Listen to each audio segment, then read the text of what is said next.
Saya adalah Yusri bin Ishaq, rakan kongsi Rohaizat bin Osman yang telah disebut-sebut di dalam TV dan juga akhbar tempatan.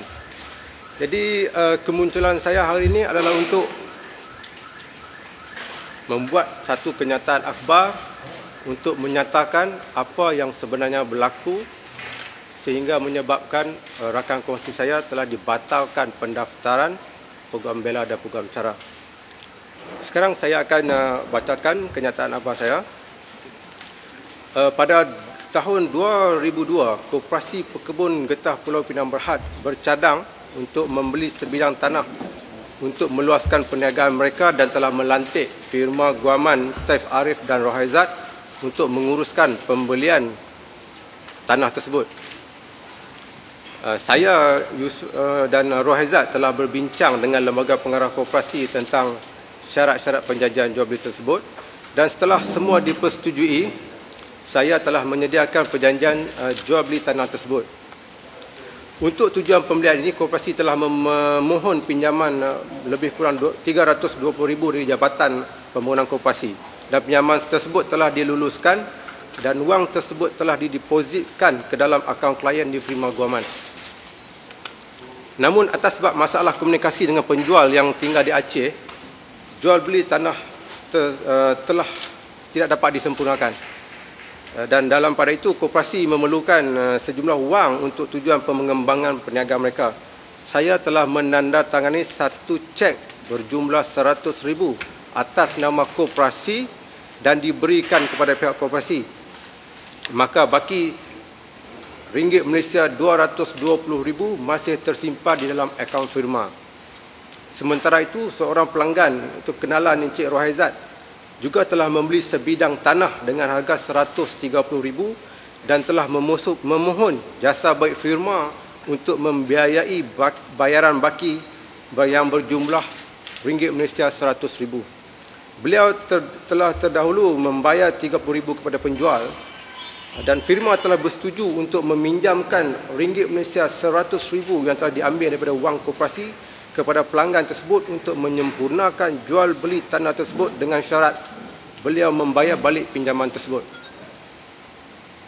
Setelah pelanggan gagal membayar balik pinjaman, Rohaizat telah berbincang dan bersetuju untuk mengambil alih milik tanah berkenaan dan melupuskan pinjaman tersebut. Malangnya, firma juga gagal menjual keseluruhan tanah tersebut sebagai pecahan lot dan tidak dapat membayar kembali wang koperasi yang telah digunakan. Dan sebahagian dari baki dalam akaun pelanggan dan akaun syarikat telah digunakan juga untuk memberi pinjaman kepada salah seorang pengarah sebuah syarikat pemaju perumahan yang juga kenalan Rohaizat yang menghadapi masalah kewangan yang teruk, dan juga untuk pengurusan cawangan baru firma di Ipoh. Dan saya yang bertanggungjawab menguruskan cawangan firma di Ipoh, sementara Rohaizat menumpukan sepenuhnya di firma Butterworth. Saya tidak lagi memantau akaun-akaun klien di cawangan Butterworth sehinggalah saya meninggalkan firma tersebut pada November 2003. Jadi sekarang saya merujuk kepada kenyataan yang dibuat oleh Encik Maslan seperti dilaporkan dalam utusan online bertarikh 19 Ogos 2009 bahawa Rohaizat tidak mempunyai apa-apa penglibatan dan tidak tahu menahu tentang perkara tersebut. Saya ingin tegaskan bahawa ia adalah satu pembohongan. Ini adalah kerana segala urusan pembelian tanah tersebut dan penggunaan wang koperasi dibuat dengan pengetahuan dan penglibatan Rohaizat seperti dijelaskan di atas. Mana mungkin pengalihan keluar dan masuk wang dalam sesuatu akaun syarikat tidak diketahui oleh Rohaizat yang juga penandatangan yang sah untuk akaun-akaun tersebut.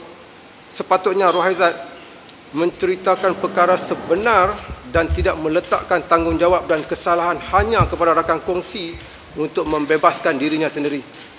Merujuk kepada kenyataan Ahmad yang mengangkat Rohaizat sebagai wira kerana telah membayar balik wang koperasi baru-baru ini, saya ingin tegaskan sesungguhnya beliau sewajarnya telah menyelesaikan pembayaran pada 2003 lagi ketika cawangan Ipoh telah menjana pendapatan yang agak lumayan.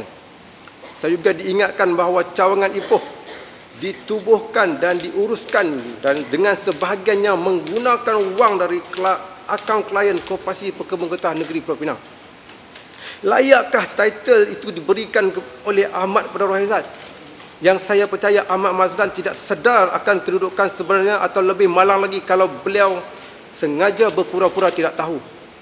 Wirakah Rohaizat ketika enggan, cuai dan gagal menghadirkan diri di hadapan Majlis Peguam pada 14 September 2007 untuk memberi penjelasan atas satu kes besar yang beliau hadapi.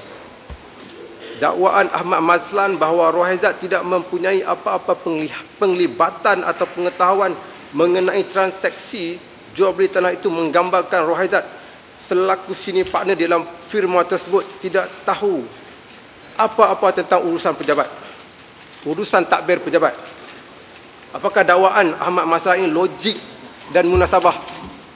Transaksi sebesar ratusan ribu yang dijalankan rakan kongsinya didakwa tidak diketahuinya. Pada saya, ini tidak masuk akal langsung sebagai seorang yang berpendidikan tinggi. Jadi, saya berharap dengan penjelasan ini, saya dapat membersihkan diri saya dari dikambing hitamkan dalam kes kecuaian Rohaizat yang membawa kepada pembatalan pendaftaran beliau sebagai peguam bela dan peguam cara. Sekian, terima kasih. You see, ahli politik mana-mana parti tak? Saya tidak aktif berpolitik. Are you a member of any party? Saya pernah menjadi member, tetapi saya pada tahun 1998 yuran keahlian saya dalam satu parti itu telah tidak dibayar. Parti mana ni? Parti UMNO. UMNO. Ya. India Yusri, you have put yourself in a very dangerous position. What made you come forward? Saya ada isteri, saya ada anak-anak yang mana setelah keluar tuduhan-tuduhan sebegini, menerima kesan yang amat berat, amat besar untuk ditanggung oleh mereka.